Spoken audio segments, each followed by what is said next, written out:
আজকে গুরুত্বপূর্ণ কয়েকটি বিষয় নিয়ে আলোচনা করব, যে বিষয়টা আপনারা জানলে আপনাদের অদূর ভবিষ্যতে ফেসবুকে কাজ করতে এসে এবং যারা কাজ করতেছেন সবার জন্য উপকার হবে।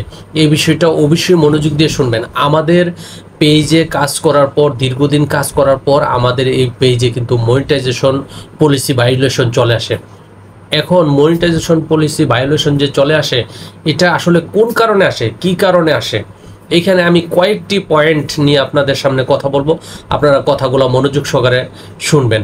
আর যারা এই মুহূর্তে ভিডিওটা দেখছেন তারা অবশ্যই ভিডিওটি লাইক, কমেন্ট ও শেয়ার করে সবাইকে দেখার সুযোগ করে দিবেন। যাই হোক, আমরা মূল কথায় চলে আসি। প্রথমত হচ্ছে যে আমরা একটি নেটওয়ার্কের আওতায় থেকে দুই তিনটি ডিভাইস, এখন আমি যেটাতে ভিডিও করছি এটা একটা আমার মোবাইল, এটা একটা ডিভাইস, এটা একটা মোবাইল, এটা একটা ডিভাইস। যাই হোক, এই ডিভাইসটা দিয়ে আমি এখন একই ওয়াইফাইয়ের আওতায় কিন্তু এই মোবাইলটি আছে। তো আমি যেহেতু ওই মোবাইলটার মধ্যে ভিডিওগুলো আপলোড করি, এই মোবাইলের ধরুন যে আমি অন্য একটি নাম দিয়ে অন্য একটি ফেসবুক অ্যাকাউন্ট খুলে রেখেছি। এখন আমার এই মোবাইলটা দিয়ে যদি আমি আমার ভিডিওগুলো শেয়ার দিই, তাহলে কিন্তু এই পলিসি ভায়োলেশন আসে। এটা হচ্ছে এক নাম্বার কারণ। এটা আপনারা কখনোই একই নেটওয়ার্কের আওতায় থাকলে, ঘরে যদি 10টা মোবাইলও থাকে তাও কোনো মোবাইল দিয়ে আপনারা ভিডিও শেয়ার দিবেন না, ভিডিও কখনোই শেয়ার দিবেন না। দিলে ফেসবুক কিন্তু আসলে এটি একটি রোবোটিক সিস্টেম থাকার কারণে ফেসবুক কিন্তু খুব সহজভাবেই ধরতে পারে। আপনার পেজের লিঙ্ক কাউকে ফেসবুকে অথবা হোয়াটসঅ্যাপে এই ধরনের কোনো অনলাইন প্ল্যাটফর্মে লিঙ্ক শেয়ার করবেন না বন্ধু বান্ধবের কাছে। এটা করলে আপনার মারাত্মকভাবে কিন্তু সমস্যা হবে এবং এগুলোও কিন্তু কপিরাইট এবং ভায়োলেশনে চলে আসবে। দ্বিতীয় আরেকটি বিষয় হচ্ছে, আপনারা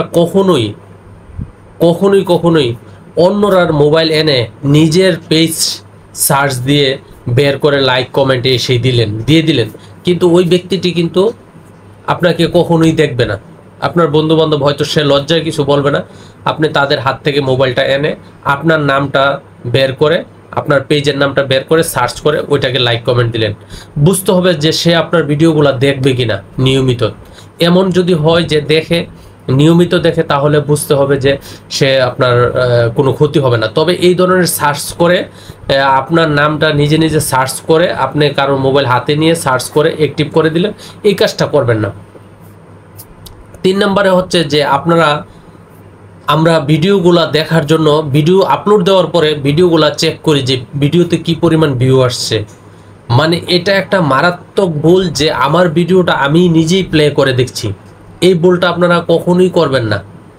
যদি প্লে করে দেখেন তাহলে কিন্তু এই যে পলিসি ভায়োলেশনগুলো আছে এগুলো কিন্তু আপনার চলে আসবে। তখন আপনার রাত দিন পরিশ্রম করার পরে যদি আপনার একটা পেজ দাঁড় করান, তারপরে যদি এই ধরনের সেটআপ নিয়ে আসার পর যদি এই ধরনের পলিসি ভায়োলেশন আসে, তাহলে খুবই কষ্টের। আমি ব্যক্তিগতভাবেও কিন্তু এই ধরনের সমস্যাগুলোর মধ্যে পড়েছি। 4 নম্বর হচ্ছে, আপনারা কোনো কন্টেন্টের মধ্যে কোনো মিউজিক অ্যাড করবেন না। মিউজিক যদি অ্যাড করেন, এগুলো থেকেও কপিরাইট চলে আসে এবং পেজে বড় ধরনের প্রবলেম হয়।